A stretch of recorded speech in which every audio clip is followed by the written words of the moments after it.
All right. Rich Diviney, welcome to the show. Thanks for having me. I'm excited to be here. So you got a book out called Attributes. We're going to delve deep into this today. And this is based on your experience as a Navy SEAL and also someone who's trained Navy SEALs and other special operators. And you start out the book talking about how this idea of attributes really hit home to you when you were training a seasoned Navy SEAL in close quarter combat. And he was having a hard time with it. And you couldn't figure out why. Because I mean, it's like on paper, this guy, it looks like he should have gotten this.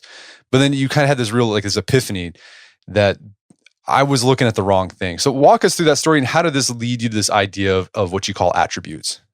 Yeah. So the training we were running was for a specialized command. And so it was a separate selection and assessment training course where seasoned and experienced SEALs would apply and then come to this particular course. And then we'd put them through a 9-month selection process. And we were getting, even in that, about a 50% attrition rate. So 50% of the guys were not making it. And these are experienced guys. And up until that point, before I took over training, we did not have, as a command, any real good explanations as to why. And obviously it was bothering us because we'd want to articulate it, but it was also kind of detrimental because we weren't able to tell the candidates why. The things like, you couldn't shoot very well or you couldn't jump. I mean, these are all experienced guys, so it didn't make sense. So I was tasked with trying to find a better way to articulate it. And what I recognized in this course that we were actually looking at the wrong things. We were looking at performance in the wrong way. And of course, close quarter combat, which really for your listeners is the act of going into and clearing a room or a building in several rooms. And it's what you have to do when you're, trying to find a bad guy or rescue a hostage or something like that. And it's a very dynamic, fast-paced, active, and dangerous environment. And so you have to be very specific about the way you conduct yourself, conduct your weapons handling, move, communicate. But it also requires a whole different set of qualities, the ability to think fast, recognize, adapt, be resilient. And so ultimately it made me have to deconstruct performance, which is something I actually found I really liked to do, and say, okay, what's the difference between performance, and ultimately gave me the insight to separate these things: skills, which are these learned qualities that tell us how to do something, and attributes, which are these innate qualities which really describe and inform the way we show up. And so that was the impetus. And in doing so, we were able to conduct the same training we were always conducting, but explain performance in a much different, much deeper way. Yeah. So you couldn't tell that guy if he was having a hard time, well, you're doing this wrong. Like he was probably doing the skilled part right. Like he was doing, but there was something underlying that was causing him to not be able to display that skill. That's correct. And it's not even, it was more that they weren't able to do the skills correctly or the way we needed them to do the skills, yet they were skills that almost every SEAL has, right? So it was just a weird situation of saying, hey, you couldn't do this, but the reason why is not necessarily because you can't do the skill. It was because we're looking for these other qualities that inform the way you do the skill. And the way I would describe that is, shooting is a skill. Let me just back up here. A skill is not inherent to our nature, right? So we're not born with the ability to drive a car or ride a bike or shoot a gun. So you can teach those things. You can be taught those things. And the skills also direct our behavior in known and specific environments. So here's how and when to drive a car, or how and when to shoot a gun. And they're very easily seen, which means they're very easy to measure and score and put stats around. Attributes are different. They're inherent to our nature and they're harder to see. So we're all born with levels of adaptability and resilience and situational awareness. And of course they develop over time and experience, but you can see levels of these things in small children. And instead of directing or dictating behavior, attributes inform behavior. So for example, my son's levels of resilience and perseverance informed the way he showed up when he was learning the skill of riding a bike, and he was falling off a dozen times doing so. So they kind of inform our behavior. And because they're hidden, they're difficult to see. They're most visible in stress, challenge, and uncertainty, when the environment becomes unknown and uncertain. Because in an unknown environment, it's very difficult, if not impossible, to apply a known skill.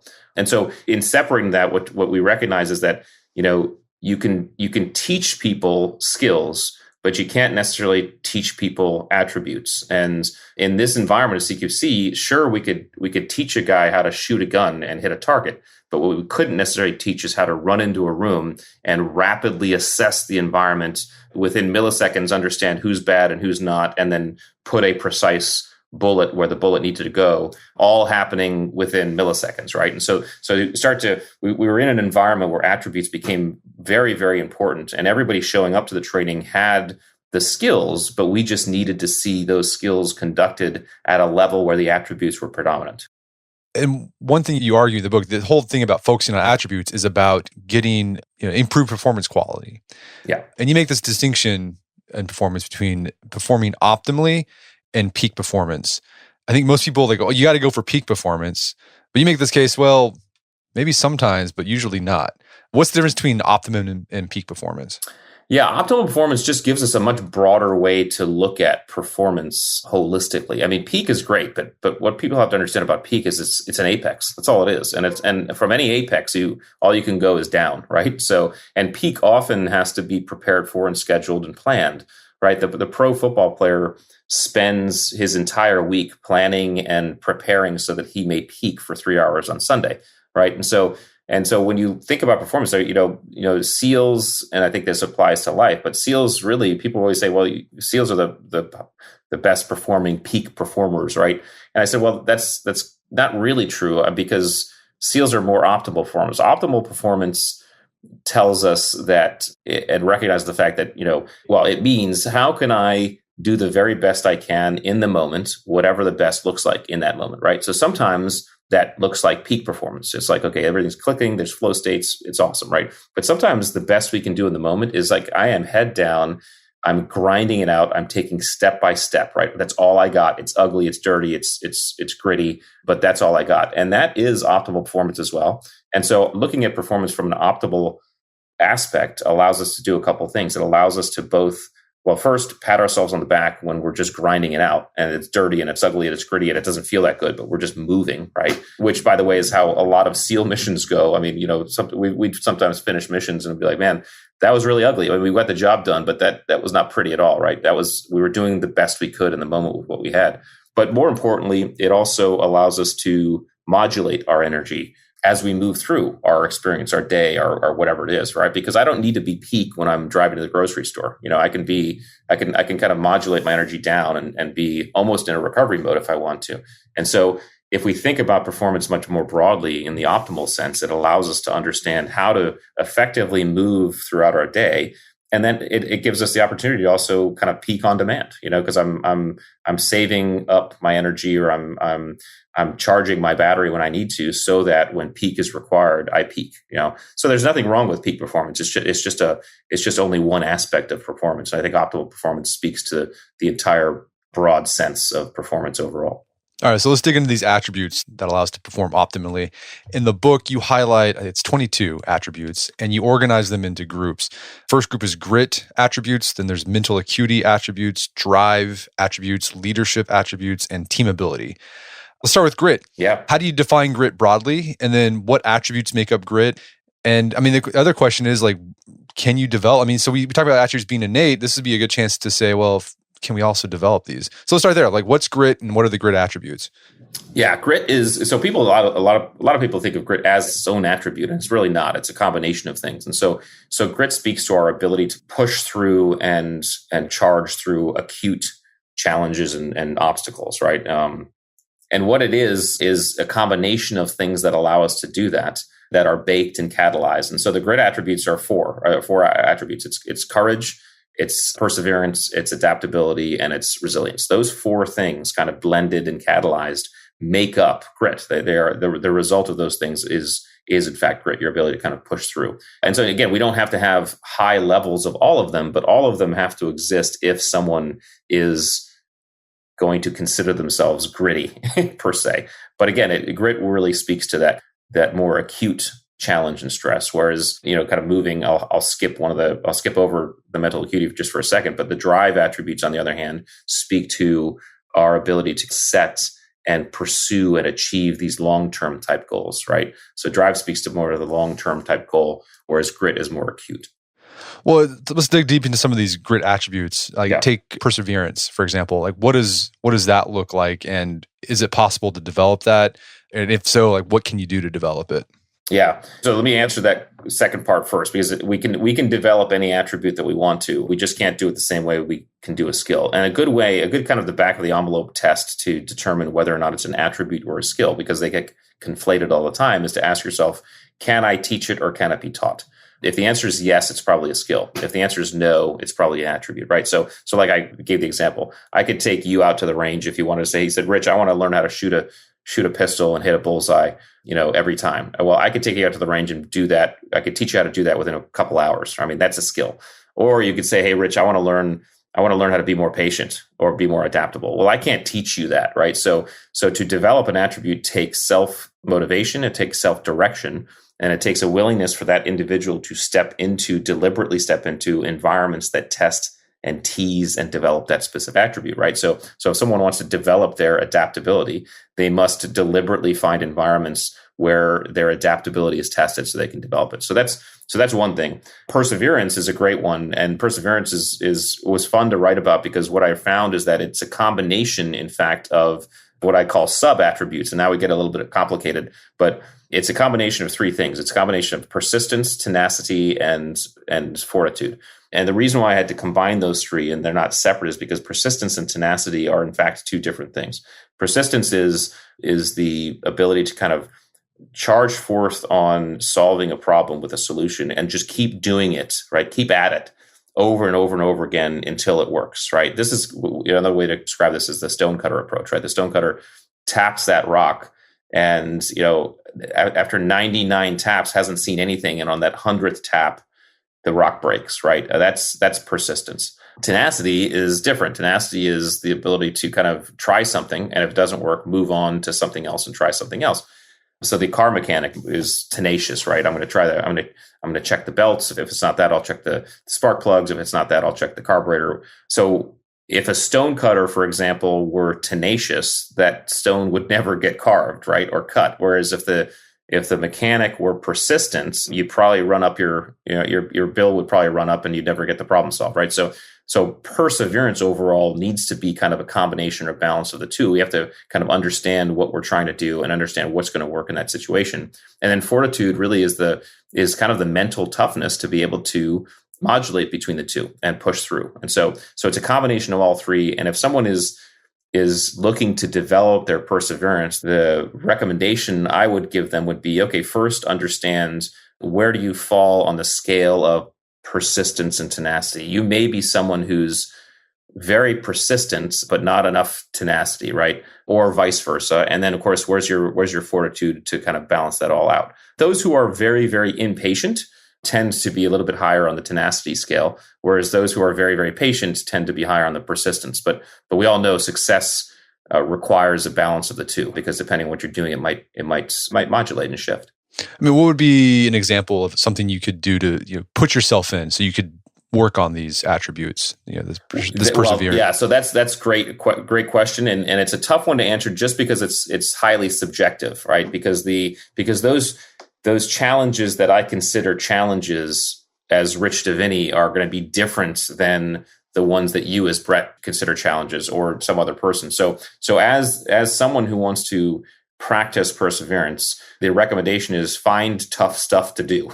Now, tough is going to be subjective to you. Like tough stuff for me is going to look differently than tough stuff for someone, who has never even been in the military, for example, right? But I think that's the key, is you have to, especially when it comes to perseverance, you have to find tough stuff that requires you to persevere through. I mean, the good news / bad news is that life is going to throw those things at you no matter what. I mean, whether or not you go and look for them. So you can certainly look for tough stuff, but also don't discount the stuff that just happens to us in life, because life is rife with stuff that requires perseverance. Well, let's talk about the mental acuity attributes. What are those? And then how do they work together? Yeah, mental acuity are the 4 attributes that describe how our brain understands and processes the world. And out of all the attributes, those are probably the 4 that are the most connected, because you can't really can't really just use one and not use the other because it's really a sequence. And so it starts with situational awareness. And this is how we absorb all of the information that's coming into our systems, right? And when we get about 11 million bits of information per second through all of our five senses, our conscious mind, however, frontal lobe can really only process about 2,500 bits per second, right? So there's a massive amount of deselection going on without us knowing. And I mean, something as simple as, no one who's listening to this is noticing the feeling on the bottom of their feet, right? Until I just said that, right? So we're deselecting a bunch of stuff, but situational awareness is what we're noticing, and those with higher situational awareness you could call a little bit more vigilant. Vigilance is another way to describe this, where you're able to notice things that are in your environment that maybe other people tend to kind of not notice, right? I'm the guy who walks through the city streets in New York, right? And I notice the dark alleys, and I notice the people's faces and where their hands are. And I notice the traffic, coming from both directions. And I'm constantly vigilant, and in some cases hyper vigilant, which is sometimes bad because it can add a lot of stress to the system. But that's situational awareness. So how we're taking information in.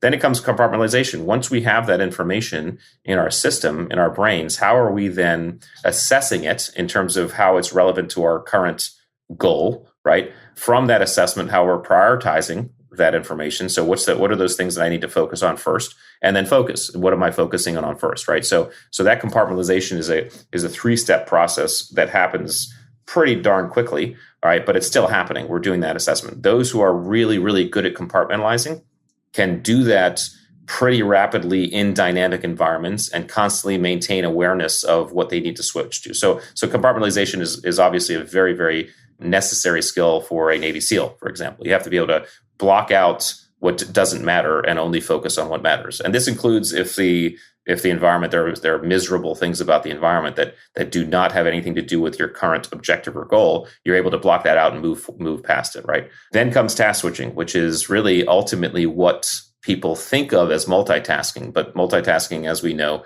is really a myth. We can't really focus consciously on one thing or two or more than one thing at a time.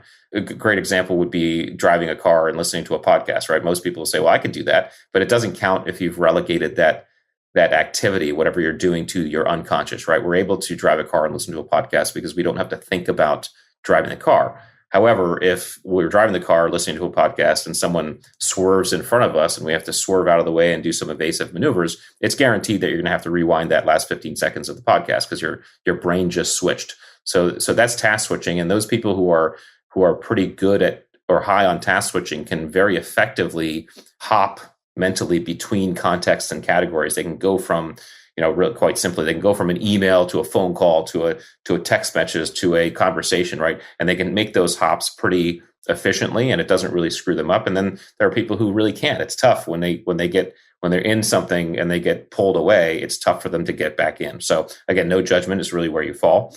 And then learnability is your ability to kind of absorb and process all that information and learn it and metabolize it in a way that you can then affect it in your future behavior, right? So those people who are high on learnability are those folks who you tell them something one time, or you show them something one time and they got it, right? It's like, man, they just have it and they don't have to repeat it. Whereas I am actually, in fact, lower on learnability, which means I find myself making the same mistakes one or two times before I actually learn, right? So I've had to adjust my learning process to account for that because I'm lower on learnability. So that's how those four break out, and they definitely work together. Yeah, and I think the mental acuity attributes really highlights the idea that this is not something you can teach. Like all that stuff, I was thinking the only way you can learn that is just experiencing like highly fluid, complex, uncertain environments, and you're going to learn how to be mentally acute on the fly as you go through that experience. You're absolutely correct, and it's fun if you pick those environments. Again, it's subjective, but driving in traffic is an environment where you're testing your mental attributes, right? I use the example in the book of running through an airport trying to find your gate, right? That's another way. I mean, so these are I also use the subway. I love the New York City subways because it exercises all of my mental acuity attributes when I'm on it and trying to find where I'm going and the platforms and the stops and things like that. So yeah, it's absolutely something that someone has to do for themselves. Although we can also, such as SEAL training, choose professions or environments where the environment just hyper develops that stuff. So Let's talk about the drive attributes. You've got self-efficacy, discipline, then you've got open-mindedness, cunning, and then narcissism. We'll talk about that's interesting. So you don't think of that as a positive attribute. Yeah. But I'd like to dig deep into discipline because I thought this was really interesting. You, in the discipline section, you make this distinction between discipline and self-discipline. Yeah. What's the difference and why is it important to make that distinction? Well, it is another fun thing about writing a book. It causes a lot of introspection, which it did for me. And I recognize that when I was talking about discipline and beginning to write about it, I was talking about the ability to kind of project and map out and then move towards and achieve long-term goals, right? The discipline to be able to hit the wickets that are required to achieve a long-term goal, of which I have a lot of. I've been able to, achieve a bunch of neat kind of audacious goals in my life. Self-discipline, though, I don't have a lot of, right? And I said, okay, why is that? And what I recognize is that self-discipline, it speaks to those pursuits that we can engage in on that the external world has no say in, right? And has no bearing on, right? So an example would be, I want to eat better and get in shape, work out, right? I can decide that. Anybody can decide that. And the external world has no say as to whether or not you achieve that goal. It's all on you, right? You can decide to eat better and then go to Vegas, go to a Vegas buffet. The buffet's not going to throw bad food at you, right? It's all on you to do that. So that's so that's self-discipline. And there are people who are very high on self-discipline are able to affect those goals. And it's something that they're really good at. Oftentimes it requires a routine, that someone can kind of do. So you'll find the highly self-disciplined people usually have like highly structured and routinized endeavors on a daily basis, right? Whereas the lower self-disciplined people like myself, I'm much more like, yeah, I'll just kind of figure it out as I go. I don't have that, right? So now discipline overall, it means can I achieve this goal, right, that the external world does have a say in, right? I mean, that's writing a book, it's becoming a Navy SEAL, starting a podcast. I mean, the achievement of those goals, it's, getting to a certain position in your company or whatever. The achievement of that goal, the external world has a say in. And so to have overall discipline is going to require flexibility and adaptability and some of those other attributes that allow you to kind of move and shake and not get seduced by the highs and not get crushed by the lows. And so obviously the best combo is to have both self-discipline and discipline and be a little, kind of in the higher end on both. But we've all seen people who are very, very highly self-disciplined, but they can't, when it comes to their lives overall, they can't accomplish, long-term goals at all, right? And then we've seen the opposite. We've seen people who are very, very good at accomplishing long-term audacious goals, but in terms of their kind of personal lives, they're not self-disciplined at all. So best to kind of look at it as a combo and see where you stand on either and maybe work on either one or both.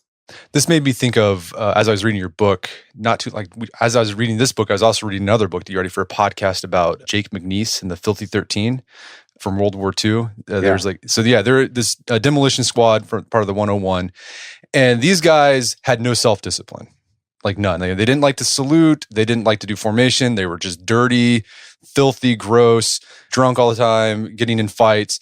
So they had no self-discipline, but they had a lot of discipline. Like you'd give them a job that seemed impossible, they would get it done some way or another.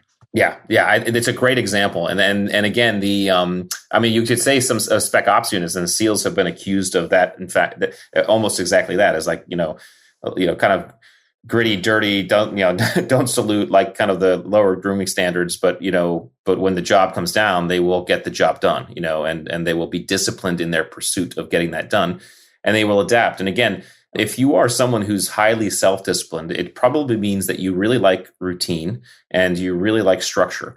And if you find that you're someone like that and you're suffering from lower discipline, right, it's probably because in the pursuit of any long-term goal that the external world has a say in, you are going to be thrown off your routine. You're going to be thrown off structure. You're going to have to just adapt. There are going to be certain times where you can't get that workout in at the time that you wanted to. You're not going to be able to get that meal. You're not going to be able to sleep when you need to sleep. And so again, I think it's an understanding. I'm really interested in articulating this stuff so people can start to understand and deconstruct their own performance and see where they fall on this stuff so they could say, oh, actually, it's not about working on this whole big thing. I can actually just work on these one or two pieces and I'm going to be okay. But yeah, it's a great example. Let's talk about narcissism a little bit. Sure. How is that a positive attribute? Because you typically think of narcissism as negative. Yeah, it trends towards the negative, especially when you start getting in the higher levels. But the reason why I kind of had to add it into the kind of the drive category is because when we think about why we set audacious goals, there's a little bit of a narcissistic tendency that comes into that. I mean, narcissism is really basically the desire to be adored and feel special and stand out and be recognized. That's what it is, right? And every human being has a desire at some level to have that happen at least once or twice, right? And the interesting thing is it's not actually just philosophical, it's neurological, right? When we're babies, when we're infants, so we're getting paid attention to and adored by our parents or other adults, right? We're getting bursts of three very powerful chemicals. Dopamine, which is a powerful neurotransmitter, which means, keep doing this is good. We're getting serotonin, which is another powerful neurotransmitter that kind of promotes this feeling of safety and bonding. And then oxytocin, which is a hormone known as the love hormone. Again, a bonding chemical, connecting human beings. We're getting all three of those when we're getting paid attention to. And so, and that's as infants. That doesn't change when we're adults, right? There's a reason why we want to feel special once in a while. There's a reason why we want to feel recognized.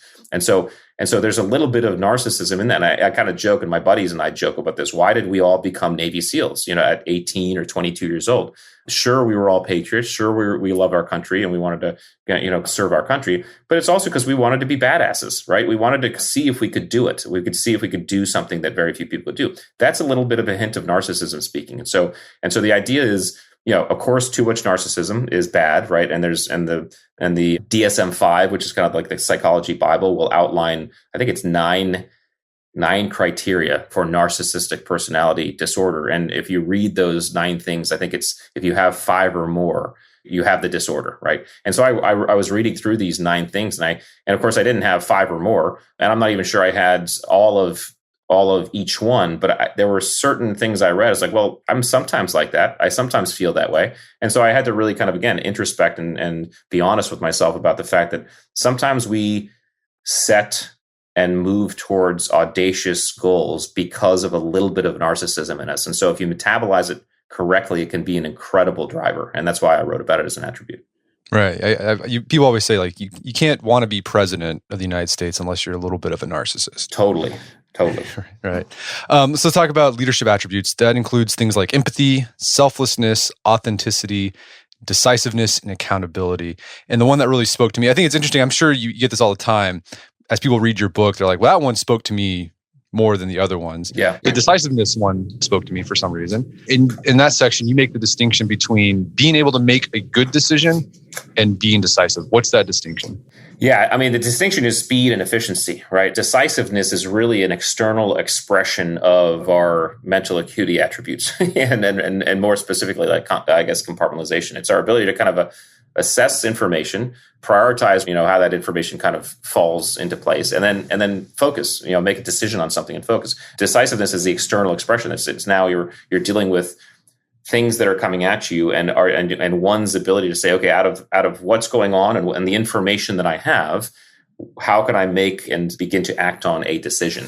And again, the decision-making process is something that all leaders need, but long, protracted, lengthy decision-making processes often don't necessarily feel as leader-like as someone who has the ability to say, okay, I have this information. It's enough that I feel like we have what we need, and I'm not reckless, and I'm going to charge forth. And it's kind of this 80-20 rule. I mean, we used to say some of these targets, if we can get at least a percentage of information on the target that gives us enough to say, okay, let's go check it out, we're going to go. And we would never, ever get 100%, right? Ever. And 80% was actually a good thing. Sometimes it'd be 50 or 60%.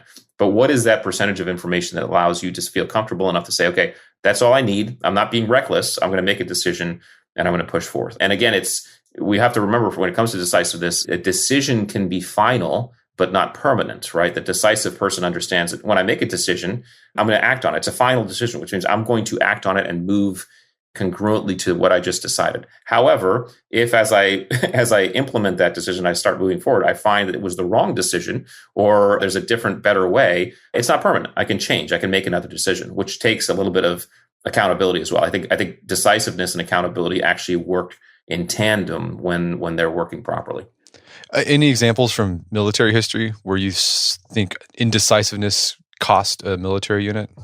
Well, I mean, in the book, I talk about Stalin, who, when the Nazis were invading, I mean, Stalin had all the proper clues. In fact, he had spies who told him exactly when the Nazis were going to invade Russia, and he chose to ignore that. And when it in fact happened, he locked himself away in his house for several days. And so the commanders in the front lines were just completely almost neutered in their ability to do anything about it, because again, in that environment, they were afraid to do something that perhaps would be looked unfavorably at by Stalin himself. So they were kind of neutered in their ability to do anything. And that indecisiveness caused the German army to make advances that were unheard of for that size of a unit, when the Russians were so overwhelmingly better prepared and bigger and more and better equipped, right? But the Germans literally became within several hundred miles of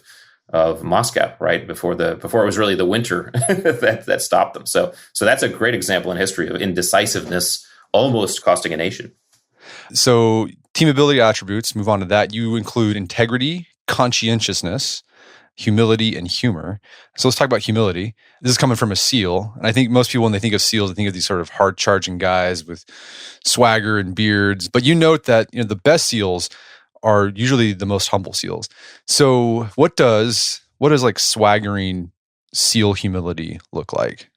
Yeah, it looks like something that almost is unnoticeable. I always say the most dangerous SEAL you've ever met is the guy you've met and you never knew you met, right? Because it's unassuming and it's not really visible. I think there's a lot of SEAL stuff out there and SEAL mythology, and even some SEALs out there who are very, at least in image and kind of the way they portray themselves, they kind of speak to that kind of, oh yeah, that's what a Navy SEAL looks like. But I'm telling you that most SEAls they look like regular people, right? And it's hard. They're not necessarily easy to pick out. And I think that's where the humility begins. But I think, any SEAL, regardless if you look like one or don't, every SEAL recognizes how humility is absolutely necessary. And the reason why you recognize that, and it's something you learn at Buzz from day one, is that you as a SEAL place yourself into environments that will immediately humble you if you are not already humble, right? The ocean is a perfect example. The ocean will kill you. It will kill. It doesn't matter how good of a swimmer you are. It doesn't matter what your background. It will kill you if you turn your back on it. Right? It's that powerful. You don't screw around with the ocean. Same thing with Mother Nature in any environment, but also in combat. I mean, listen. In Africa, there are bad guys who give guns to 9-year-olds, right? And a 9-year-old firing a bullet, right, that hits a Navy SEAL who might have 10 or 15 years experience, that bullet, if placed properly, is going to kill that guy, right? And so the environments that you're in SEAL life, whether it be the ocean or the mountains or in combat, where one bullet fired in the right way by anybody can kill you, is immediately humbling. And I think most SEALs recognize that, and that's how I found at least the guys I was around for most of the time and most of my career conducted themselves. And as you said in this section, there's a sweet spot. Like, you don't want to be too humble, because then you become sort of like a doormat. But then you don't want to be, like, again, because you need some of that narcissism, right? To have drive. You need some bravado, right? I mean, the problem with humility is it comes with a little bit of a stigma, and where it comes, where that stigma comes from, people could debate. But sometimes people think of humbleness or humility as weakness, or I'm gonna bow my head and give in or whatever, and it's not. I mean the humility properly, well, I guess I should say, humble. I mean, any one of these attributes, Brett, taken to either extreme is bad, right? So too much of anything is bad, and too little of anything is bad. So on all of these, you want to find a sweet spot. That's the optimal place. And it's no different for humility, right? Too much humility to the point where, like, oh no, I'm bowing your head and you're just almost a limp noodle is bad, right? There's a humility that says, I think the healthy humility is the humility that says, I'm confident with my capability and my skill, but I always have something to learn. There's people who can always teach me new things, so I always have my ears open, and I'm not arrogant about it, right? So it's kind of that proper humility is confidence versus arrogance, right? That's what it is. Because again, confidence is, I know I can do this. And in knowing that, I also know I have a lot to learn. Whereas arrogance is externally focused. It's, I am better than you. And as soon as you start saying that, you've closed your mind to additional learning and you have lost your humility. I know our podcast listeners get tired of me saying this because I usually bring it up in every episode, but this sounds like Aristotle. This is the idea of the golden mean, right? And finding the virtue is finding that middle spot between two vices, essentially. Yeah. I've had several friends who've read the book and I've talked to about the book and they're like, hey, this goes all the way back to Aristotle. And they've sent me, a lot of Aristotle stuff. So I've started to dig through that. But you're absolutely right. I mean, this is stuff that, it was cool writing about it because it's stuff that we've actually been talking about for thousands of years, right? These qualities. And I think this is just a different way to look at them and explain them and articulate them so people can actually say, okay, this is how this makes sense for me. So you have a few attributes at the end of the book that didn't really fit into any of the four categories. And you've mentioned some of them throughout our conversation. One is patience and impatience. And then I think competitiveness was another attribute. Tell us how those attributes play in with the rest of these attributes. Yeah, well, the reason why I couldn't fit them into the categories is because they didn't match up in terms of what I just said. In terms of if you're really low or really high, it's kind of bad. They in other words, they didn't really have a sweet spot because there are people who are very impatient and they're highly successful. There are also people who are very patient and they're highly successful. And same thing with competitiveness and non-competitiveness, competitiveness, and the other one was fear of rejection versus kind of insouciance to what people think. And so the way this works is let's just take competitiveness because it's one that was interesting to kind of look at. It's assumed by most people that competitiveness is a absolutely necessary attribute for success, right? And I don't disagree with that. But what I do disagree with is the implied corollary, which is that non-competitiveness doesn't work, right? Non-competitiveness can also be very, very instrumental to high levels of success. And the reason why I know this is because I am not a competitive person, right? And I never was. I used to play sports in high school, and I was in fact the captain of my lacrosse team in high school. And it never really bothered me or moved me either way when we won or lost. I loved the game and I loved the sport and I loved the kind of the teamwork and I loved the intricacies, but the winning or losing, I was like, okay, it didn't really bother me. And I thought that'd be a hindrance when I went to SEAL training because I was like, man, this might be bad. But what I recognized when I got to SEAL training is that the Navy SEALs, as does most, if not all, high performing teams, recognize and honor both polarities because both polarities are necessary. The competitive mind looks at a problem, a situation, an environment, and immediately begins to place rules and conditions around what they're seeing, and then asks the question, how can I win in this environment based on these rules and conditions, right? That's very, very powerful. It's a very, very powerful thing to be able to do.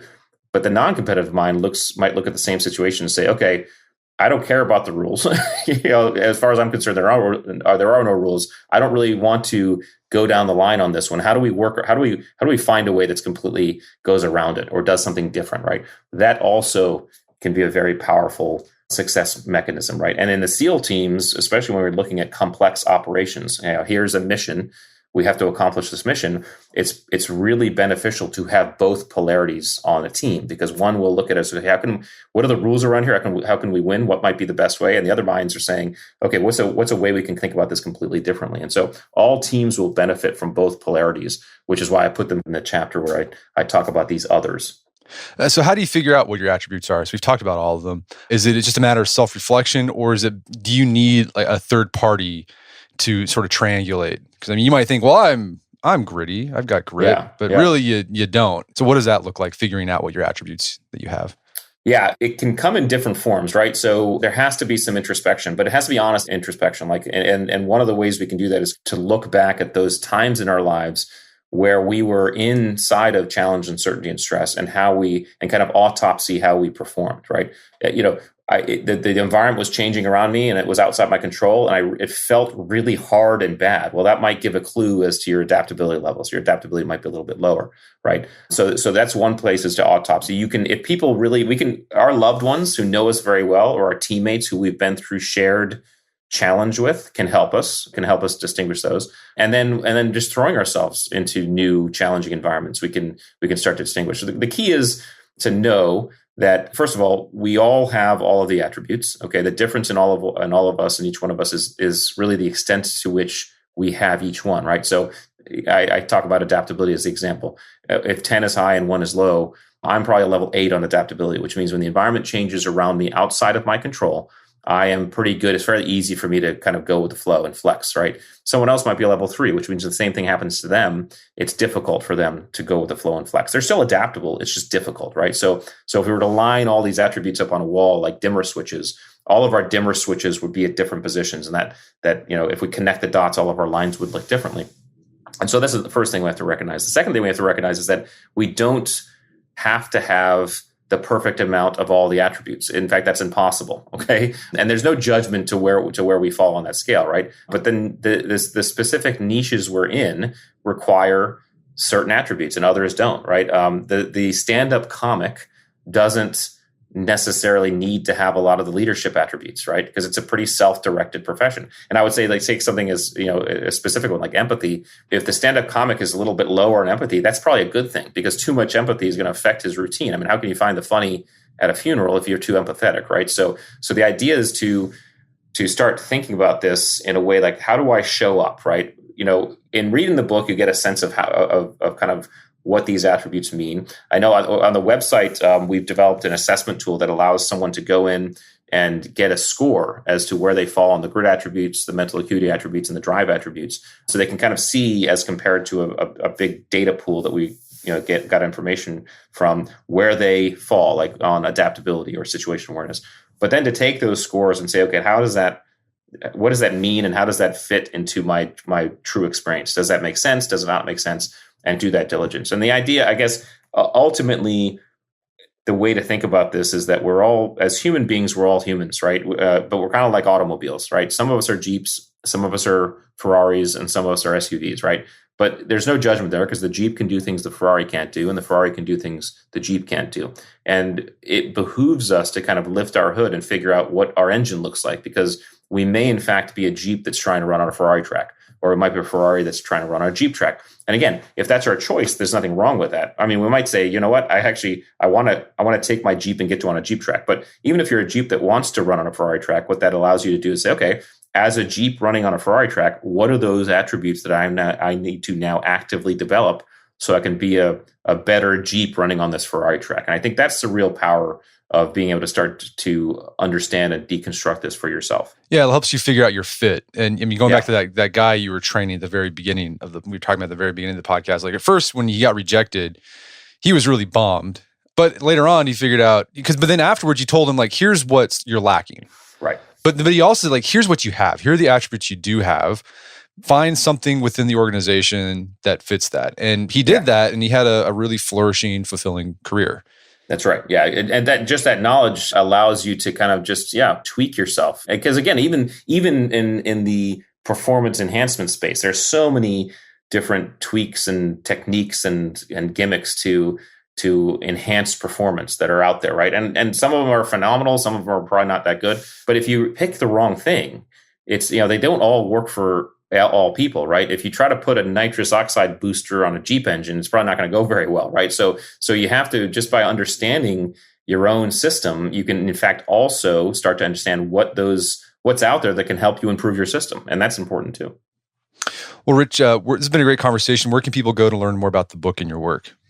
Yeah, it's so the best place is theattributes.com, which is the website where you can get the book. You can also take that free assessment tool. You can see where you stand on that. And then we have some workbooks on there that if people want to develop specific attributes, they can grab a workbook and develop attributes. And then there you can find the Instagram handle that I have for the attributes for Rich Diviney, and LinkedIn and Twitter and things like that. So that's probably the best kind of one-stop shop for all things attributes, theattributes.com.